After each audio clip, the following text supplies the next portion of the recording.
सीतामाई विश्वासपूर्वक बोलायला लागतात. आतापर्यंत जे संभाषण आहे ते काय आहे? अविश्वासयुक्त असणारं संभाषण आहे. इथून पुढचं जे संभाषण आहे ते विश्वासपूर्वक सीतामाई हनुमंतांशी बोलतात आणि त्या म्हणतात, माझ्या रामरायांना कुणाचं भय वाटत नाही. आता हा लौकिक प्रश्न आहे. श्री रामराय भय किंवा दैन्यांना पीडित नाही आहेत ना? ते काम करता करता मोहित होऊन दिंगमूढ होऊन तर बसत नाहीत ना हनुमान?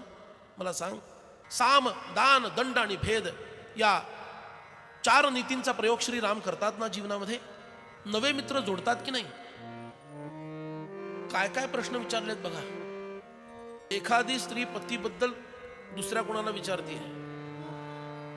हे प्रश्न येतील का? जे मी विचार सांगा. पहिला, भय आणि दैन्य वाटत नाही ना?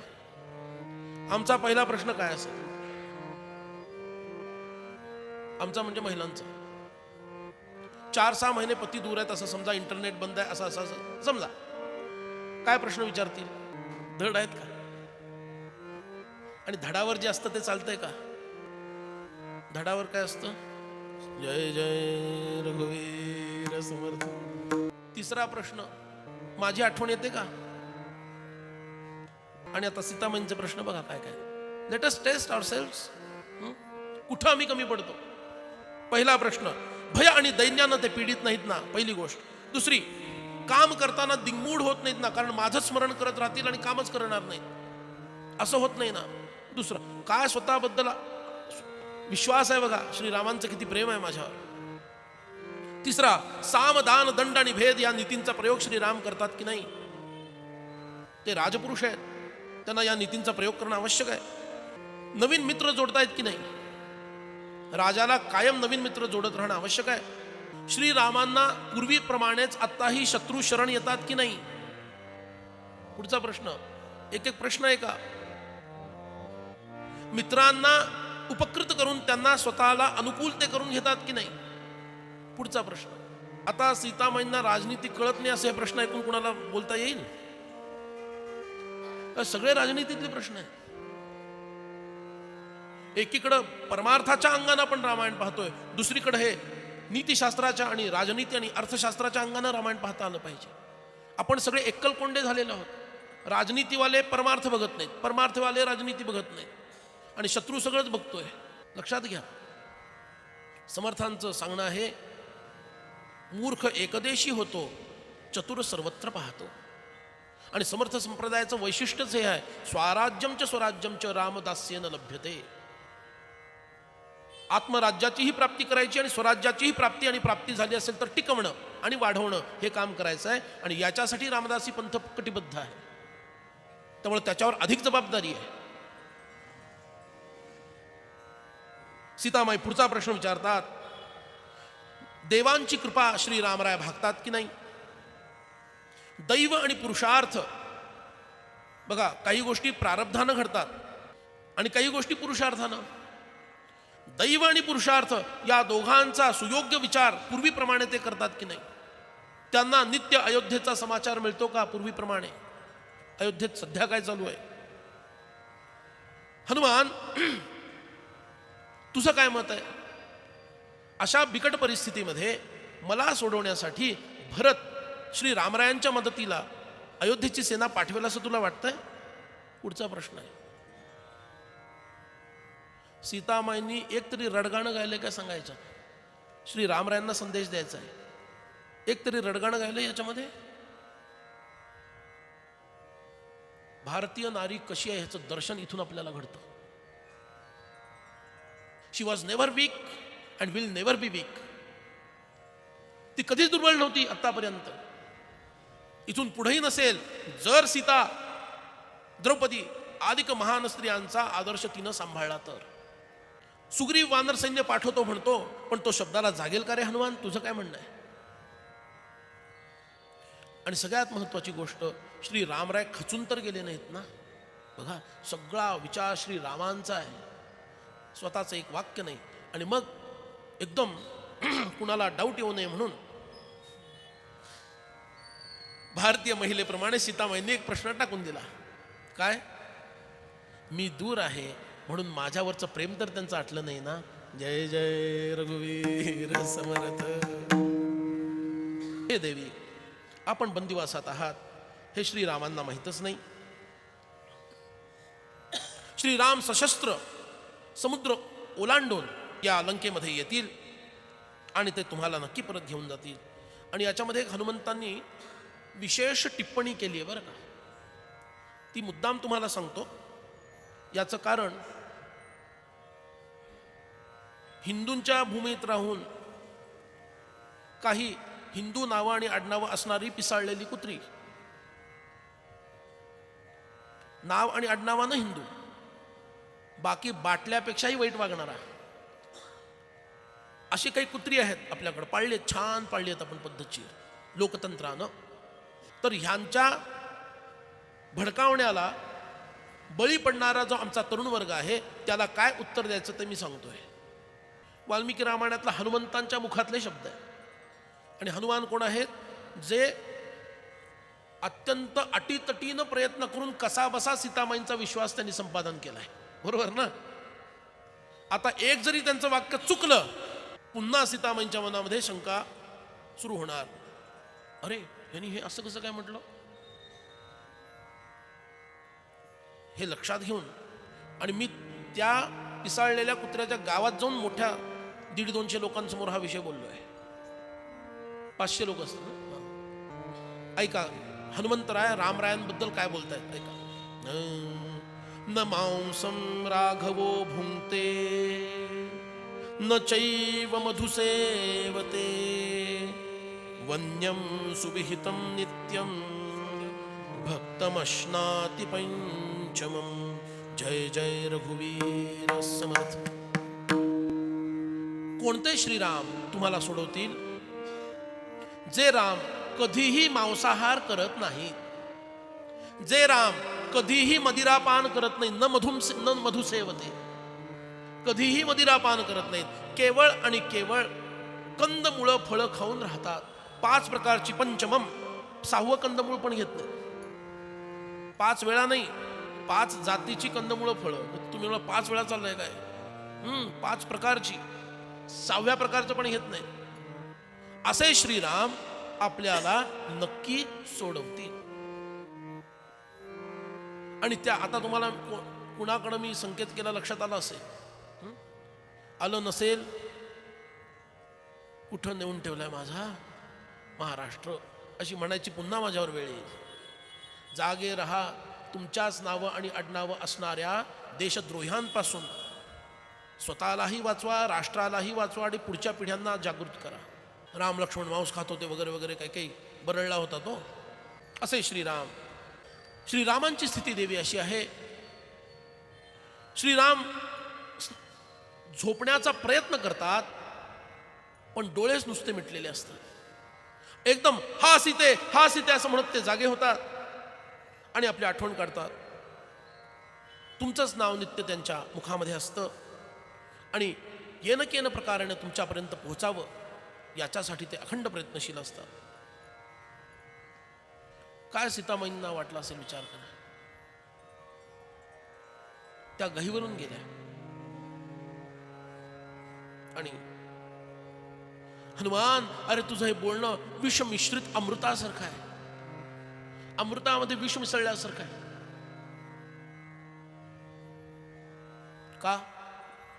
श्रीराम आठवण काढतायत माझी, हे अमृतासारखं आहे, पण ते शोकग्रस्त आहेत, हे विषासारखं आहे. आणि सीतामाईंनी शोक करायला सुरुवात केली.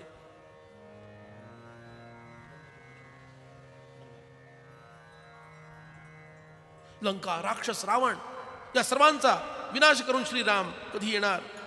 हनुमान, अरे 1 वर्षाची मुदत त्या दुष्ट रावणाने मला दिलेली आहे, पैकी 10 महिने संपलेले आहेत, केवळ 2 महिने शिल्लक आहेत.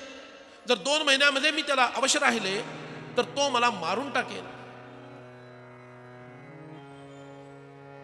विभीषणाची ज्येष्ठ कन्या कला, अविंध्य नावाचा एक सुजाण राक्षस, या अनेकांनी रावणाला वेळोवेळी समजावून सांगितलं, हा अग्नी स्वतःच्या जवळ ठेवू नको, जिचं नाव सीता आहे, तो तुला भस्म करून टाकेल. तो ऐकायलाच तयार नाही. मला असं वाटतं त्याचा मृत्यू जवळ आलेला आहे. माझे पती मला शीघ्र सोडवतील असा विश्वास आता तुला भेटल्यानंतर मला वाटायला लागला. याचं कारण माझा अंतरात्मा शुद्धातिशुद्ध आहे. पण जगाचा बंधनांना सोडवणारे माझे प्रभू राम मला बंधमुक्त कधी करतील हनुमान. आणि असं म्हणून सीतामाई शोक करायला लागल्या.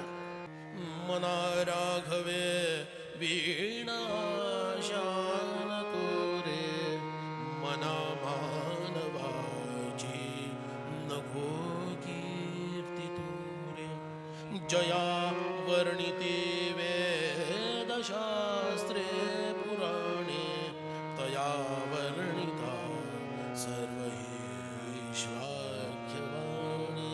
जय जय रघुवीर समर्थ जगदंबा सीता माता की जय. महारुद्र हनुमान की जय. जय जय रघुवीर समर्थ. श्री रामरायांचा स्मरण करता करता सीतामाईंनी विलाप केला.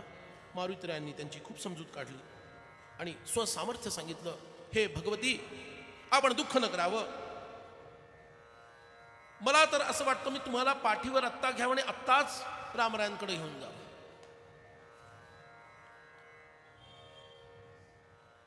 अहो, माझ्यात इतकं सामर्थ्य आहे रामकृपेनं, अख्खी लंका उपटून मी घेऊन जाऊ शकतो. तुम्हाला तर मी निश्चितच नेऊ शकतो. कुणाची शक्ती नाही की कुणी माझा पाठलाग करावा. आता वेगळ्या अर्थानं सीतामाईंना शंका आली. हनुमंतांबद्दल नाही, हा तर एवढासा दिसतोय आणि बाता तर काय मारतोय, अख्ख्या लंकेला उचले. सीतामाई म्हणतात, अरे तू तर इतका लहानसा दिसणारा, मला कसं काय नेऊ शकशील बरं. आणि हनुमंत म्हणतात, जय श्रीराम महारुद्र हनुमान की. आणि प्रचंड मोठा स्वरूप हनुमंतांनी धारण केलं. मेरू पर्वतासारखे, मंदार पर्वतासारखे प्रचंड मोठ्या देह धारण करणारे हनुमान तिथून दुरून सीतामाईंशी बोलतायत. हनुमंतांचा वज्रदेह तिथं प्रकट झाला. देवी, आता आपण माझ्या बरोबर चलावे. Is there any doubt left? No left, no right. And if the doubt is left, then it is not right. हसा जरा, विनोद केलाय. तेव्हा सीतामाई इथून म्हणतायत, हनुमंता, तुझी शक्ती आणि पराक्रम मला मान्य आहे. तुझा वायुवेग आणि अग्नितेज हेही मला दिसतंय. तू मला वाहून नेण्यास समर्थ आहेस. पण तरीही मी तुझ्या बरोबर येऊ शकत नाही. आधीची जी कारणं दिली ना, ती उगीच अशी तशी काहीतरी द्यायची म्हणून दिली. काय म्हणतात बघा, तुझ्या वेगामुळं मला भय वाटून मी समुद्रात पडले तर काय करायचं. आता समुद्र यांचा पिता आहे बरं का.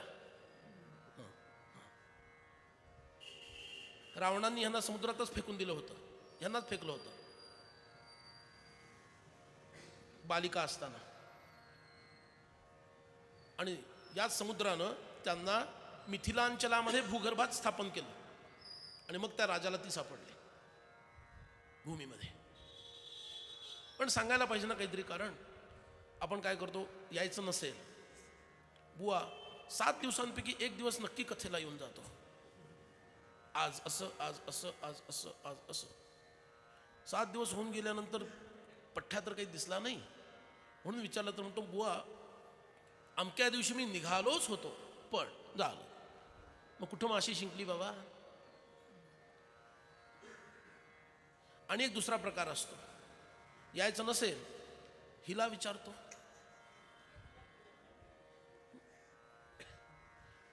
नाही हिला विचारतो का, मीच वहिनींची बोलतो. आणि म्हणून वहिनींची बोलायला गेला, वहिनी म्हणतात विचार करून सांगते. आता ह्या पठ्ठ्याला काही बोलतायत, मग हा आपल्या बायकोला सांगतो तू जरा विचार.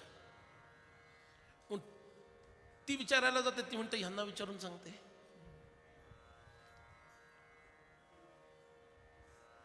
काहीतरी कारण सांगायला हवं ना, नको म्हणून पहिलं कारण सांगितलं, मी घाबरून खाली पडलेच समुद्रात तर काय करायचं. दुसरं कारण सांगितलं, हे सगळं वाल्मिकी रामायणातलं सांगतो तुम्हाला. अरे राक्षसांशी तू लढशील, कारण आता इतका मोठा तुझा देह, इतक्या राक्षसींनी तुला ऑलरेडी पाहिलेलं आहे. ही वार्ता तिथपर्यंत जाणार आहे, राक्षस तुझ्या मागं लागणार आहेत, तू मला बरोबर घेऊन जाणार, आकाशामध्ये तुमचं युद्ध होईल. मग काही क्षणासाठी का असे ना युद्धामध्ये तू गुंतल्यामुळं तुझं माझ्याकडे दुर्लक्ष होईल. त्यावेळेला मी घसरून पडले तर, किंवा राक्षसांनीच मला पळवून दिलं आणि लंकेत डांबून ठेवलं तर, अधिक गुप्त ठिकाणी, किंवा त्यांनी मला ठारही मारलं तर, मग काय करशील? अरे युद्धात जय अपजय सांगू शकत नाही बाबा. आणि हे सगळं सांगितल्यानंतर खरं कारण सांगितलं. कान देऊ नये का, इतकं अद्भुत कारण आहे. 1,00,000 वेळेला जरी सीतामाईंना वंदन केलं तरी ते पुरेसं होणार नाही. का स्त्रियांमधला परम आदर्श म्हणजे सीतामाई आहेत.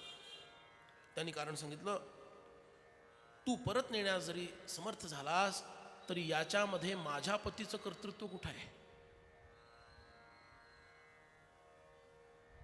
पत्नीला पतीनंच सोडवून नेणं हे पतीच्या मर्यादेला आणि त्याच्या गरिमेला धरून आहे. नाहीतर इतिहासामध्ये असं लिहिलं जाईल, दुष्ट राक्षसानं रामांच्या पत्नीचं अपहरण केलं आणि त्यांच्या दासानं तिला मिळवून दिली. श्रीराम बसलेलेच आहेत नुसते. पतीचा किती विचार, पतीच्या मान सन्मानाचा, त्याच्या गौरवाचा किती विचार. म्हणून सीतामाईंना पतिव्रता हे नाव यथार्थ म्हणे प्राप्त आहे. संभाषण चतुर असणारे हनुमान म्हणतात, हे देवी, आपल्या पातिव्रत्याला धरूनच आपण बोललात. श्रीरामांची पत्नीच असं बोलू शकते. जय श्रीराम.